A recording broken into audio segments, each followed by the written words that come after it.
Alida aba basi ba Mintombe na abantu basi ba Kisi County moya more koraiga. Waziri Mkuu, niko na mambo mawili leo, sina matatu, leo ni mawili. Bwana Waziri Mkuu, tuko na shida kutoka kwa Kenya Kwanza.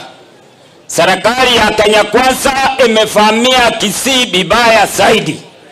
Waziri Mkuu, tunakuomba, kuna wale viongozi wamechaguliwa kutoka kwa ODM kama vile gavana, kama vile seneta wa Kisi County.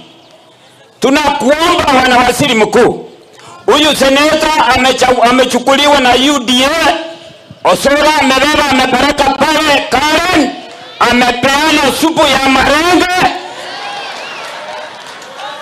amerudi ameanza kutukana watu wa Kisi County baada ya kunywa supu ya marenge. Kwa hivyo mimi nakuomba Waziri Mkuu, wewe unaelewa sana, mtu akikosa kwa pati yako unampeleka kando, unamwambia kama ni uchaguzi uitize. Sisi tunataka uitize uchaguzi wa seneta.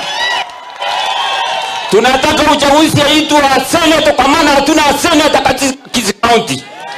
Ntabwate seneta watu wamito. Kwa maana hiyo chumba amesikia.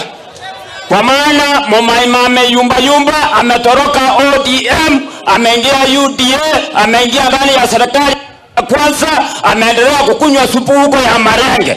Na mwanarego Osoro anajua sana kuwapatia hiyo supu, wacha aendelee kuwapatia. Elia Karole ya pili, ene yaba basi na bantu baito ba Kisi County. Aba basi moro. Ekarema korora egaba ne kobe tuwe kiara, emokate ne gaba ne gwako kusina basi bako itwa.